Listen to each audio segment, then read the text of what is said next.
everyone, and welcome to English Pod. My name is Marco. And my name is Catherine, and today we're talking about a very important day in a couple's life. That's right, we're going to a wedding, and but this time, it's not going to be so romantic because actually the groom is having second thoughts about the wedding. Okay, that means he's nervous and he's not positive he wants to get married today. So remember, the groom is the man, the bride is the woman. Let's jump right into this dialogue, listen to what's going on, and when we come back, we'll be talking about some of the words and phrases you've heard. Man, I'm freaking out. You gotta help me. Whoa, take it easy, relax. Jeez, you're sweating like a pig. What's going on? I can't go through with this. I just can't. I'm not ready for marriage. What was I thinking? I'm only 35 years old. I've got my entire life ahead of me. Adventure's waiting. I can't settle down yet. What are you talking about? It wasn't more than a month ago that you were rambling on about how you are tired of living the life of a bachelor and how you envy your friends that have a family. I know. Let's think this through. First of all, you cannot leave Amy at the altar. Not only will she be humiliated and kill you, but she is the woman that you love and the woman of your dreams. Why would you want to end that or jeopardize it like this? Second of all, you were just getting cold feet. You know deep down inside that you want to marry her. So cut the crap and do it. You're right. I'm being crazy. Okay, I'm ready. Let's do this. Great. Whew. That was a close one. You had me going there for a minute. I thought I was going to have to slap some sense into you. All right, we're back. So he almost didn't get married, but luckily you have a good friend to help you out. Exactly. So this friend really saved the day, made sure that the groom didn't get too nervous, and had some really positive words. So let's take a listen to some of these marriage words in today's language takeaway. Language takeaway. All right, so as you mentioned, we have this word marriage. Now, marriage is the noun form, right, of actually getting married or to be married. Right. Marriage is the noun, the word that describes the relationship between two married people. Okay, and so you have a relationship, maybe you're dating, but once you get married, the thing between you as a man and a woman, that's your marriage. Your marriage, okay. So you could say, our marriage is in danger. We need to work on our marriage. Exactly. Or we have a happy marriage. All right. Okay, so that's marriage. Now, if you get married, and this guy, he mentioned a phrase, which was to settle down. To settle down. This is a very important phrase. To settle down means to get serious, mature, and to stop living like a child. It means really to have a house or to start having kids. It's a time in life. So to settle down is to become more stable, right? As you say, to buy a house, to have a family, to stay in one place and not be so adventurous or stuff like that. Exactly. So it's to calm down and to be more fixed in life. All right. Now, the opposite of this would be to be a bachelor. Right. So bachelor is a single man, someone who's not married. And you often hear this term when we talk about apartments. So bachelor pad is an apartment that's specific to a single man. Usually there's lots of video games and a fancy TV and a pool table. Yeah, exactly. All right. So bachelor, we had a lesson about this called bachelor party. Right. Which is a party for a man right before he gets married. Okay. And bachelor is a special word for a man who's not yet married. Okay. Very good. And now as they were talking about not getting married, he said that you can't leave Amy at the altar. So you often hear this in movies, she got left at the altar, or you can't leave her at the altar. This word altar is actually religious. Altar is the table in a church where the priest does all of his work. Right. All right, so an altar is a special religious table. So usually two people will stand in front of an altar and get married, right, with the priest who is doing his thing there. Exactly. He says, do you, Joe, take Samantha to be your bride, blah, blah, blah. So that happens at a special place called the altar. Okay, very good. It's also common in the normal mass, like on Sundays. Right. Okay. And for the last word or phrase today, it's to get cold feet. You're just getting cold feet. Okay, so this is a very funny phrase in English because it doesn't actually mean that your cold. feet are cold, right? So cold feet means you're nervous about something. You might change your mind. Okay. Okay, so people often talk about men and women getting cold feet before a wedding. But you can also relate it to any other situation, not only getting married, right? Yeah, for example, I'm going to go jump out of an airplane tomorrow. Okay, fast forward tomorrow. Oh no, I have cold feet. I don't think I want to jump out of an airplane. Okay, so that's to get cold feet, to have second thoughts or doubts about actually doing something. Exactly, cold feet. All right, so why don't we listen to our dialogue again? Let's keep a lookout for all of these words, and we'll be back in a little bit. Man, I'm freaking out. You gotta help me. Whoa, take it easy, relax. Jeez, you're sweating like a pig. What's going on? I can't go through with this. I just can't. I'm not ready for marriage. What was I thinking? I'm only 35 years old. I've got my entire life ahead of me. Adventure's waiting. I can't settle down yet. What are you talking about? It wasn't more than a month ago that you were rambling on about how you are tired of living the life of a bachelor and how you envy your friends that have a family. I know. Let's think this through. First of all, you cannot leave Amy at the altar. Not only will she be humiliated and kill you, but she is the woman that you love and the woman of your dreams. Why would you want to end that or jeopardize it like this? Second of all, you were just getting cold feet. You know deep down inside that you'd want to marry her. So cut the crap and do it. You're right. I'm being crazy. Okay, I'm ready. Let's do this. Great. Whew, that was a close one. You had me going there for a minute. I thought I was going to have to slap some sense into you. All right, we're back. So now why don't we take a look at 4 key phrases that we found in this dialogue on Fluency Builder. Fluency Builder. This first one is a really great phrase because it's very, it's easy to picture this, what we're describing. Sweating like a pig. To sweat like a pig. Okay, you're sweating like a pig. All right, this is a way to say that someone is sweating a lot. A lot. Okay, and it's really gross or disgusting. Now, do pigs actually sweat? I don't know if pigs actually sweat, but you imagine someone smells bad and they have, sweat on their face and their back and their arms. All right, well, sometimes don't you say you're sweating like a dog? You could also say that. I guess we like animals in English, but this is just a really great way to say that someone is really sweaty. All right. And, well, he was sweating and he was really nervous because he said, I can't go through with this. What does he mean, go through with this? With what? To go through with means to actually do something, okay? Mm-hmm. So maybe I say, I don't want to jump out of an airplane. I can't go through with this. Okay, I can't jump. So it depends on what we're actually talking about. Okay. If we're talking about a wedding, you say, I can't go through with this. I can't get married. So if you're planning a robbery, you say, well, in the last minute, I couldn't go through with it. I backed out. Right, I can't complete what I talked about doing. Okay.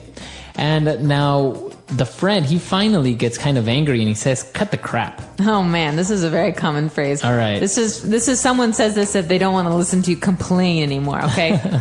Marco, cut the crap, okay? I don't want to hear your excuses. I don't want to hear your complaints. I want to just hear solutions, ideas, positive right. things. So to cut the crap is no more complaints, no more excuses, or no more talking nonsense. Exactly. This is common among teachers and, well, parents. Yeah.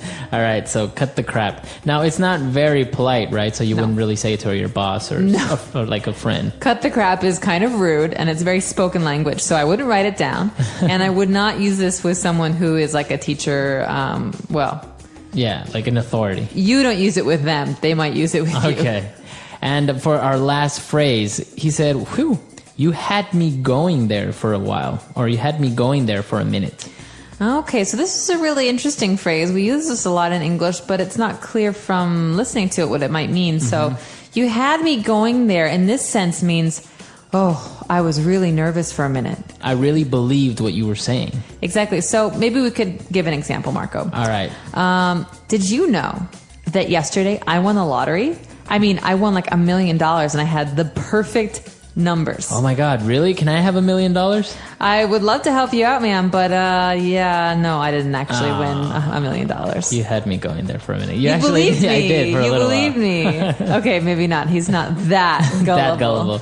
All right, but that's what it means, right? To believe someone's story or to think that something's going to happen even though it doesn't. Right. You had me going there. That means what you thought was going to happen didn't happen. So you can use it in the third person. It's like, yeah, I was telling him this awesome story and I really had him going for a while. He really believed me, Right. and then I told him it wasn't true. Okay. Yeah. Great phrases. Now let's listen to our dialogue for the last time, and we'll be back to talk a little bit more about getting cold feet. Man, I'm freaking out. You gotta help me. Whoa, take it easy, relax. Jeez, you're sweating like a pig. What's going on? I can't go through with this. I just can't. I'm not ready for marriage. What was I thinking? I'm only 35 years old. I've got my entire life ahead of me. Adventure's waiting. I can't settle down yet. What are you talking about? It wasn't more than a month ago that you were rambling on about how you are tired of living the life of a bachelor and how you envy your friends that have a family. I know. Let's think this through. First of all, you cannot leave Amy at the altar. Not only will she be humiliated and kill you, but she is the woman that you love and the woman of your dreams. Why would you want to end that or jeopardize it like this? Second of all, you were just getting cold feet. You know deep down inside that you want to marry her. So cut the crap and do it. You're right. I'm being crazy. Okay, I'm ready. Let's do this. Great. Whew. That was a close one. You had me going there for a minute. I thought I was gonna have to slap some sense into you. Alright, so this is a popular scenario, right? Somebody at their, on their wedding day, they get cold feet and they back out. TV, movies, books, everyone loves this situation. Have you ever actually heard of or experienced or maybe known of somebody who actually left the bride at the altar or the groom at the altar? I don't know anyone who did that, luckily. I think it's really sad. Yeah, me neither. I don't think it's really that common. No, but there was a movie just about this. So there's a woman, Julia Roberts, who tries to get married but never can. So it's called Runaway Bride. Right. Because every time she goes to the altar, she gets nervous, she gets cold feet, and she runs away. Right. So they call her the Runaway Bride. I can't imagine this actually happening to someone. I mean, you have all your family there, your friends. I know, it'd be so embarrassing. It's amazing. And expensive. Exactly, because you've already paid for everything. So do you get to eat the cake if you're the one who's left behind? I think so. Everything's paid for, right? Exactly. And drink all the liquor. All right. Oh. So that's all the time we have for today. If you have any questions, any comments, you can come to our website at englishpod.com, and we'll see you guys there. Bye, everyone. Bye.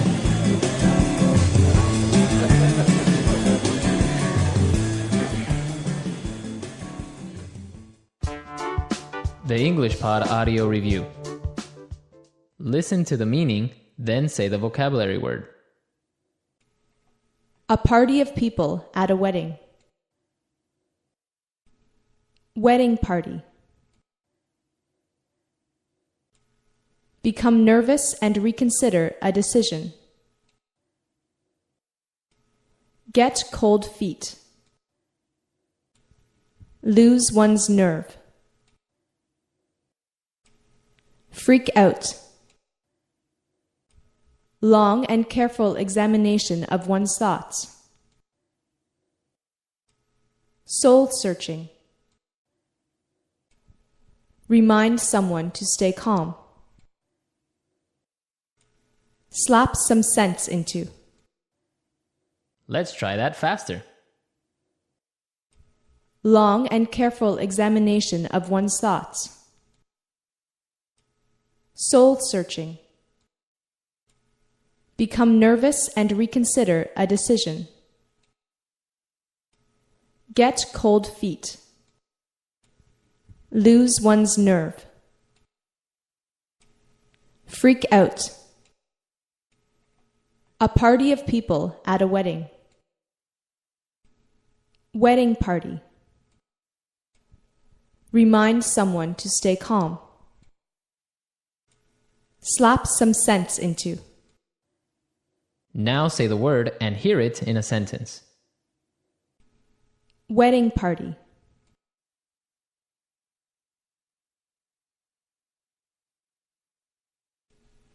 They planned their crime, but couldn't go through with it. Wedding party.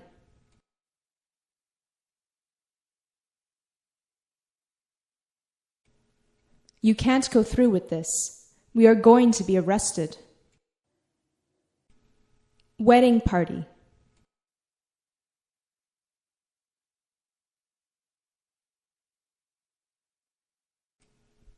He had his doubts, but in the end, he went through with the divorce. Get cold feet.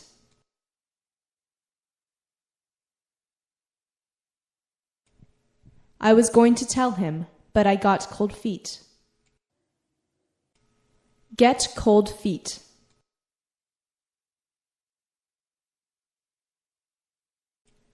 I can't believe he got cold feet on his wedding day.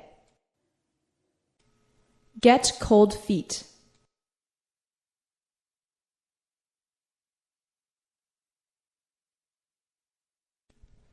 I was about to complete my work, but I got cold feet, and I came clean.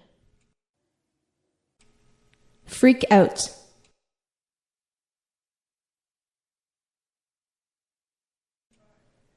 I'm sorry I freaked out in the last moment. Freak out.